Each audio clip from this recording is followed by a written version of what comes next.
Welcome to this CANA webinar presentation on patient activation and self-management support, implications for oncology nursing practice. My name is Denise Bryant-Lukosius, and I will be presenting the webinar today. This presentation aims to illustrate the evolving understandings of cancer as a chronic health condition, requiring new approaches to cancer care, and to discuss patient activation and self-management support as essential elements of cancer care, and to outline implications for oncology nurses in providing self-management support. Chronic conditions are those that may require complex medical and psychosocial management and care coordination over many years or decades. Cancer was first recognized as a chronic health condition by Hewitt in 2003. Yet today, current care delivery continues to be more aligned with cancer as an acute or episodic condition. The chronicity of cancer is illustrated by the increasing number of Canadians who are living longer following a diagnosis of cancer due to advances in early detection and treatment. In fact, the number of Canadians living with a cancer diagnosis is increasing at twice the rate of new cancer cases.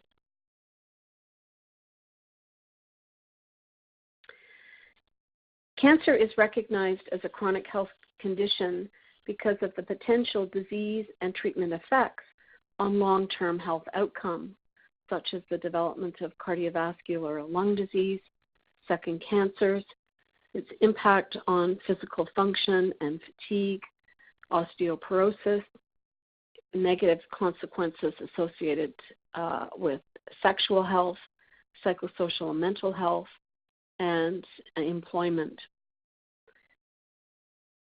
More recently, we've also developed a better understanding of the genetic and biomolecular causes of cancer, and this has resulted in new therapies that have been developed to both prevent or treat cancer that have lifelong implications. Studies show that in chronic conditions like cancer, up to 80 to 90% of all care that patients may receive is actually provided by patients themselves or their families.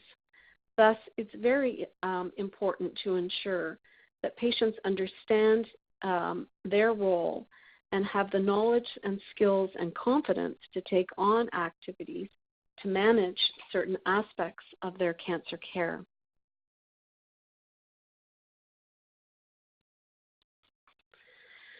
The chronic care model is a well-established evidence-based framework for designing health services and interventions for patients with chronic health conditions. There is growing evidence that the chronic care model is an effective framework for improving the quality of care and the outcomes of chronic care services. More recently, the model has been applied to improve the delivery of cancer services.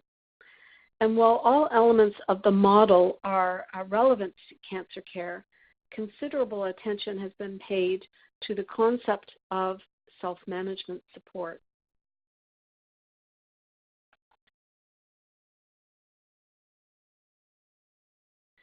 Application of the chronic care model is consistent with provincial, national, and international priorities to improve the quality and sustainability of cancer services by focusing on outcomes related to quality of life and patient healthcare experiences. This involves increasing efforts and attention to engaging patients in their cancer care, to deliver care that is more patient-centered and individualized, to promote patient activation, and to provide self-management support. Within the next month or so, Cancer Care Ontario will release a report with recommendations for integrating self-management support into routine cancer care. This report signals the importance of self-management support as a policy priority for improving the quality of cancer care and patient health outcomes. The report outlines a series of strategies that cancer centers should undertake.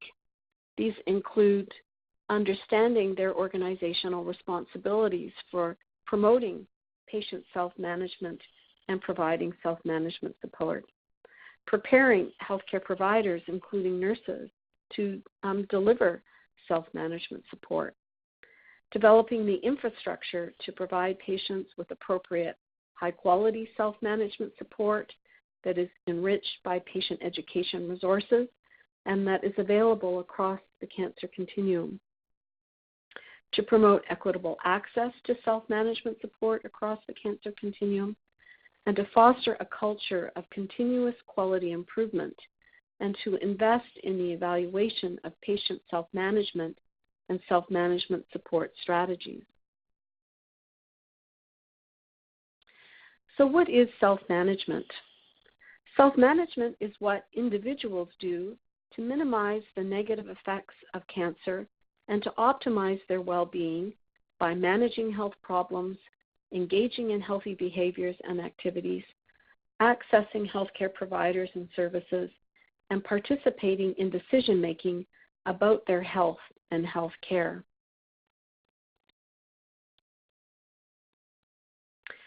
A recent published systematic review of cancer studies identifies that many patients with cancer are involved in self-management activities related to managing the physical consequences of having cancer.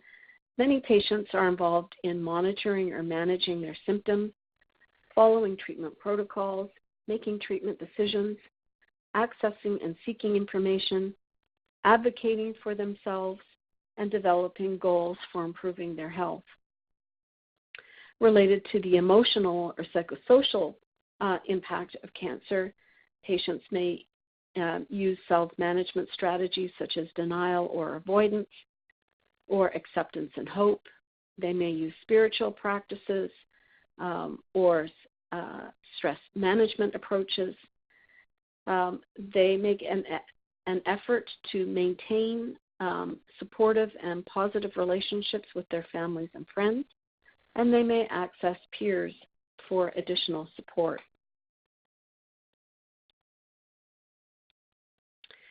In contrast to self-management support is the systematic delivery of tools, services, and interventions by organizations and providers to promote patient self-management. Patient activation is a concept that is related to but distinct from self-management.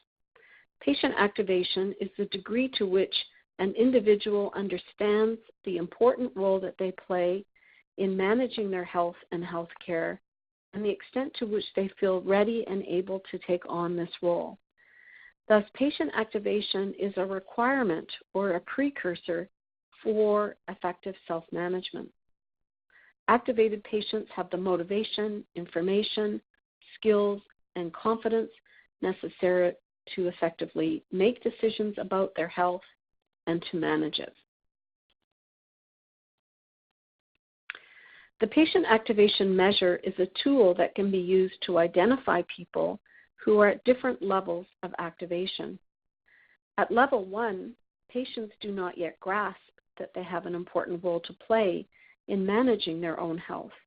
They may feel disengaged and overwhelmed with their health situation and believe that their doctor is in charge of their health and their cancer care. At level 2, patients are more aware about the importance of being engaged in their health and cancer care, but lack the knowledge and skills to take on new activities. At level 3, patients are becoming actively engaged in their cancer care and feel that they are working collaboratively with their cancer care team, but may lack confidence and skills to take on some activities. At level 4, patients identify themselves as important advocates for their health and are actively engaged. Additional support may be required to sustain these activities, especially when there are disruptions in their health, such as a recurrence of their cancer or other new life stressors. Identifying and understanding the patient's level of activation can assist nurses to tailor their interactions and self-management support strategies for that individual. Patients with lower activation may require different types and more intensive support compared to patients with higher levels of activation.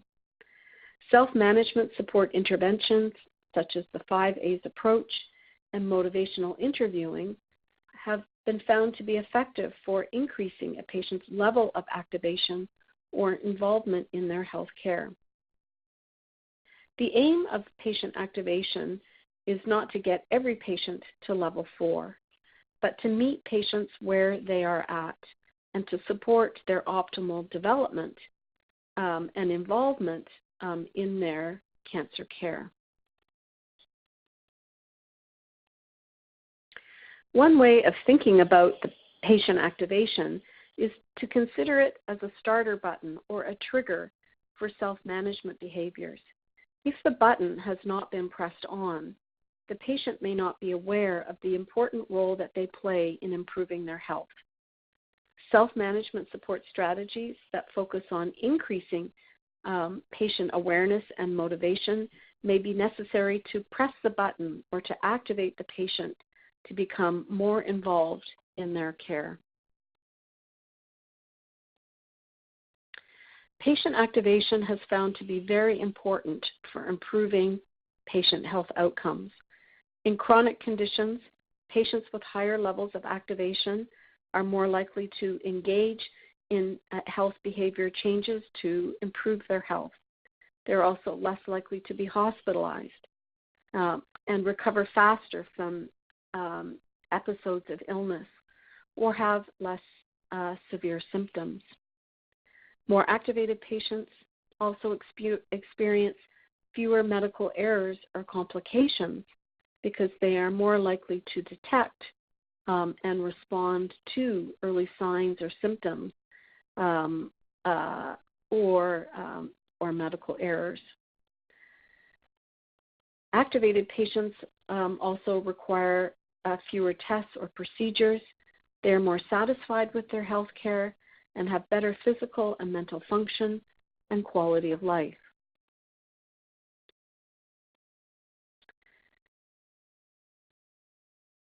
Related to cancer, most studies have occurred in primary care related to cancer screening. There are a few studies examining patient activation in cancer more broadly, and these studies indicate that as many as 60 to 80% of patients may actually be highly activated, especially women, younger people, Caucasians, and the well-educated. Lower levels of activation, however, are associated with greater symptoms of fatigue, depression, and work impairment, and lower perceptions of health and quality of life. These findings suggest that people with low activation levels may benefit the most from self-management support interventions. In cancer populations, patient-empowering interventions that promote self-management have been shown to reduce symptoms, improve coping, psychological well-being, and quality of life, promote self-care and healthy lifestyle behaviors, improve satisfaction with care, improve how and when patients communicate with providers, and promote patient engagement and confidence in their treatment decision-making. Self-management support involves a broad range of effective interventions that are different in terms of their purpose and scope. A rapid review of over 550 studies documented that self-management support interventions occur on a continuum with two primary foci. The first foci is the passive provision of information and tools to increase patient knowledge about their condition and to develop technical skills. The second foci relates to active interventions and tools to develop the patient's knowledge, skills, and confidence to support behavior change or to enable them to take on new behaviors to improve or promote their health. Activities associated with both foci are important. However, different types of support may be needed at different phases of the cancer continuum. So recognizing the type or the purpose or focus of the intervention is important.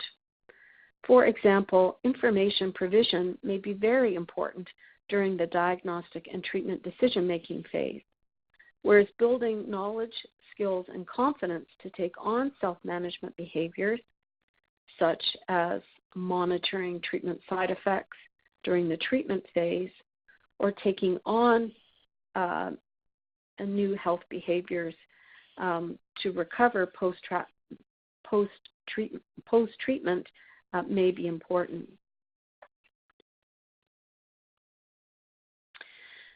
This slide provides an illustration of the two foci along the continuum of self-management support, along with some examples of various types of effective self-management support strategies. On the left side of the screen, of the continuum related to information provision, you can see that there are a number of strategies, including the provision of written or electronic information, or patients can participate in online courses, or they can have access to their own health records or other devices, and care planning are all strategies that focus on the information provision to improve patient knowledge and technical skills, with some of the more complicated ones focusing on increasing their confidence. You can also see on the right side of the continuum that the interventions and strategies become much more complex and require greater intensity or engagement by both patients and providers. For example, patients can be involved in self-monitoring activities. They can participate in group education. They can be involved in setting goals to improve their health. They can receive telephone coaching from their nurses, and healthcare providers may use motivational interviewing to promote behavior change.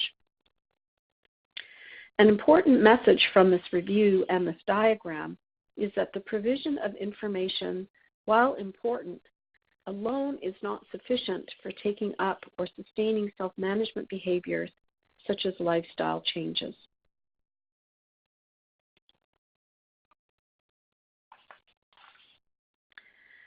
Within existing models of cancer care, studies have shown that self-management support is often not well integrated into routine practices or systematically delivered, may not be tailored to meet the needs of different at-risk populations that have different levels of activation or different self-management support needs, that self-management support may not be offered in various formats that fit patient preferences, for example, access to online or web-based resources, and that self-management support may not be linked to existing community-based services or resources that can be very effective for providing patients with self-management support.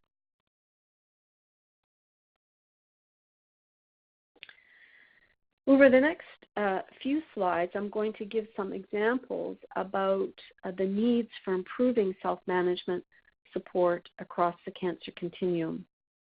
And this slide focuses on the early detection and prevention phase. We know that it will be important for us to reduce the burden of cancer through prevention and early detection.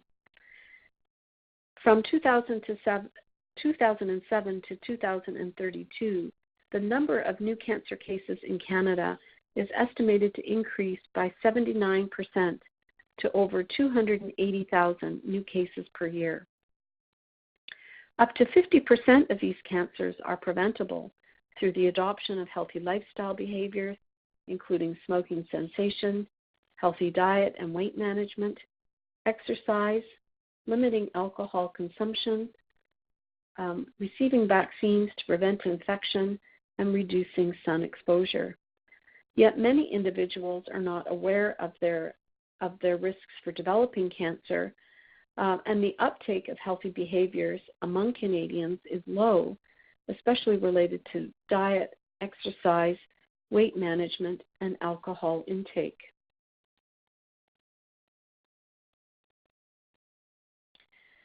We also know that during the treatment phase that smoking cessation counseling after a cancer diagnosis improves survival rates, and yet 20 to 80% of people continue to smoke.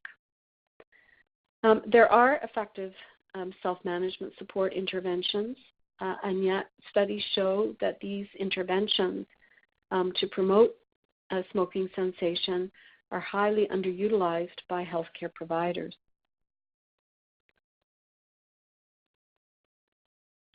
Interventions also exist to prepare patients for receiving chemotherapy or radiation treatment, and these interventions have been shown to improve patient knowledge and satisfaction with care, reduce physical symptoms and psychological distress, and can contribute to lower healthcare costs. And yet the delivery of self-management support interventions to prepare patients for treatment is inconsistent, and many patients experience severe side effects while receiving cancer treatment. Physical exercise may also improve health outcomes in a variety of cancers, including prostate cancer. In this example here, resistance training during radiation therapy has been shown to reduce fatigue and increase aerobic fitness, improve muscle strength, and quality of life among patients with prostate cancer. Pelvic floor and sphincter training programs have also been shown to reduce incontinence and improve patient quality of life. Multidisciplinary self-management support interventions have been shown to increase the number of patients who return to work following cancer treatment.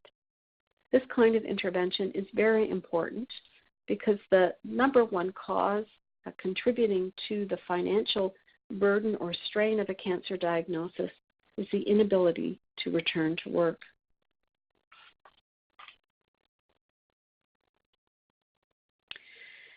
In the earlier slide that illustrated the continuum of self-management support interventions, a broad range of strategies were highlighted. However, the actual delivery of self-management support in patient interactions requires a package of linked elements. These elements include a brief targeted assessment, provision of evidence-based information and education, goal setting and planning, collaborative problem solving, access to a broad range of providers, services, and resources that are offered in diverse formats. The final element is providing planned follow-up care.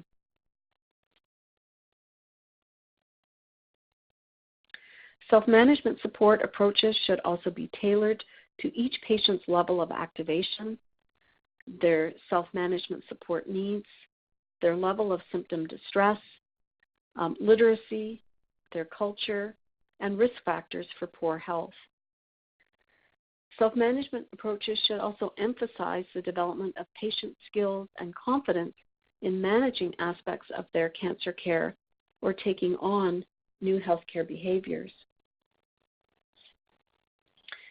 In fact, increasingly, research is demonstrating that patient confidence is an important predictor for patients' abilities to take on self-management strategies. Effective self-management also requires productive interactions and relationships among informed, activated patients and prepared, proactive healthcare providers. And this kind of relationship may be a bit of a paradigm shift for both patients and providers. It involves a collaborative patient-provider partnership. And in that partnership, the patient is considered an equal partner in their care along with the healthcare team. And efforts to increase their autonomy and their rights to self-determination are highly valued. This may require a shift in power dynamics in how some patients and providers view their roles. Effective self-management support also requires a non-judgmental approach.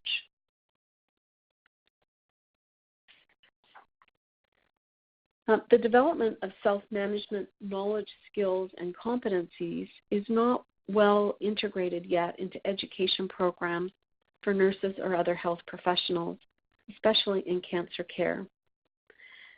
Recently, in one study that we conducted in Ontario showed that less than 30% of cancer center clinicians had ever received any formal education about self-management support, and less than 50% felt competent in promoting patient activation or providing self-management support, even in terms of using common self-management support strategies such as the 5 A's approach. In the United Kingdom, domains of nursing practice and competencies have been developed to reflect the needs of patients with cancer as a chronic health condition. In this document, Domain 6 focuses specifically on promoting patient self-management and providing information to support self-care and self-management and to enable independence.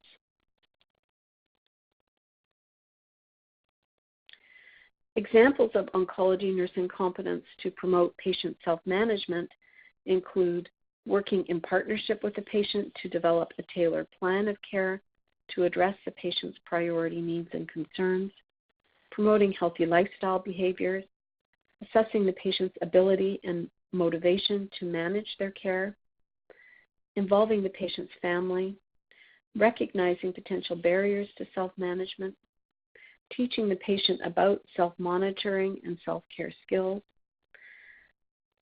understanding and being able to apply concepts related to behavior change, facilitating goal setting and care planning, and referring patients to community services that support healthy living.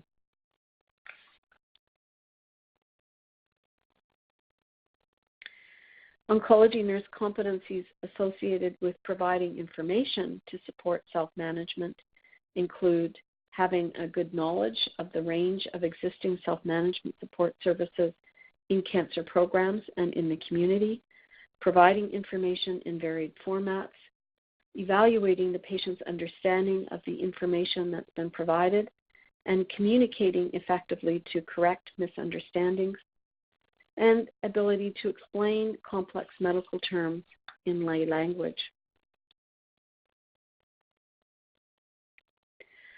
The 5A model of assess, advise, agree, assist, and arrange is a well-known counseling approach for assisting clinicians to integrate key elements of self-management support into routine care. The 5A's model uses a collaborative, patient-centered approach. It includes the integration of steps that encourage patient participation to develop a personalized action plan to improve their health. For optimal results, the components of the 5A's are meant to be used in combination, especially for patients that have complex self-management support needs. Many nurses may be familiar with slightly different versions of the 5A model that's been used as a comprehensive approach for smoking cessation.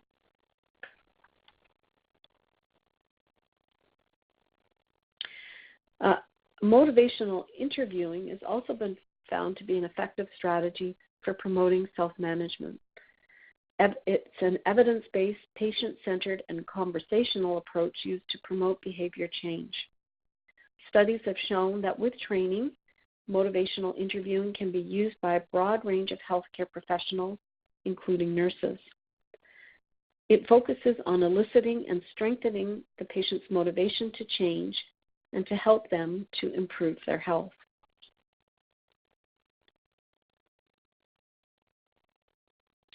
The whole concept of self-management support in cancer care has and will continue to create new career opportunities for nurses. In the future, we could envision the introduction of more nurse-led symptom management clinics that emphasize and provide nurses with the opportunity to provide self-management support.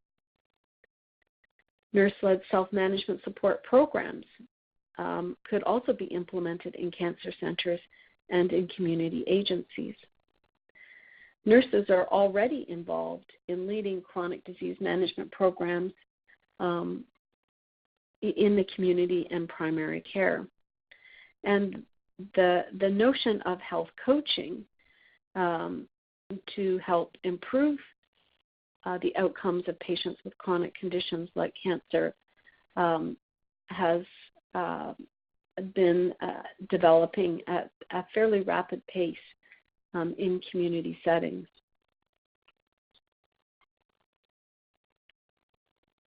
There are also a number of educational opportunities available to nurses to develop their self-management support, knowledge, and skills.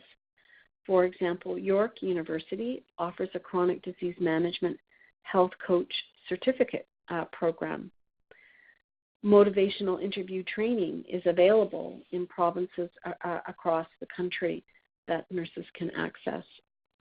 There are also chronic disease management training programs for health professionals, such as the Choices and Change Motivating Health Behaviors program. There's also a self-management program in Ontario, and various other provincial programs also exist. And internationally, especially in the States, a well-known self-management support training program is offered at Stanford University.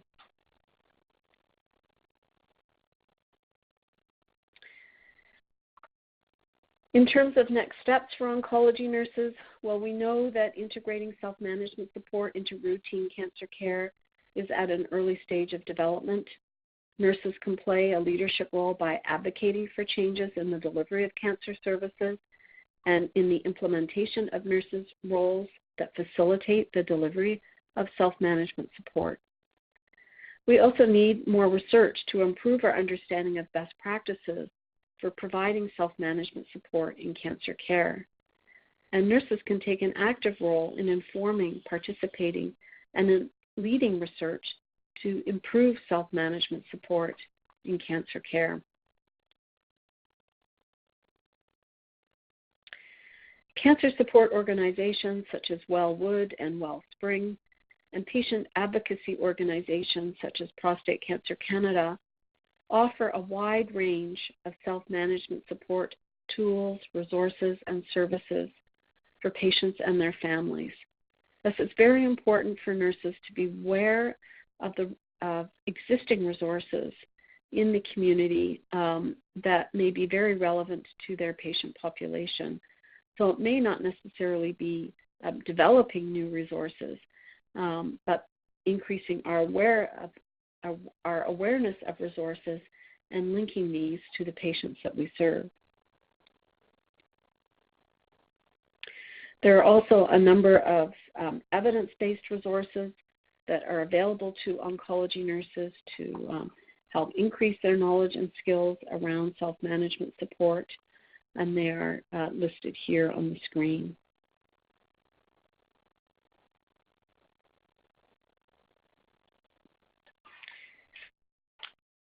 Finally, because self-management support is still relatively new in its stage of development in cancer care, it's not uncommon for many nurses to have limited knowledge or experience in this area. Thus, it may be very relevant for nurses to consider developing a personal action plan for how they might integrate self-management support into their professional nursing practice. And there's a number of strategies that could be considered in terms of reflecting on your current competencies in providing self-management support, participating in continuing education to develop new self-management support skills, such as the integration of the 5 A's approach, or the use of motivational interviewing, or the development of more sophisticated communication skills. Nurses can also be involved in developing new resources or tools to support patient self-management, and they may also want to consider their ability to establish a patient-partner relationship to address their priority needs and concerns, and how that might unfold in their practice. So in conclusion, self-management support in cancer care is at an early stage of development. However, there is tremendous potential to improve patient health outcomes and quality of life by supporting patients to be more engaged in their cancer care. Nurses will be powerful agents of self-management support now and into the future, and I encourage you to start doing what is necessary to promote patient activation and self-management support, and then do what is possible. And then suddenly you will doing what seemed to be impossible for improving the health of those affected by cancer. Thank you.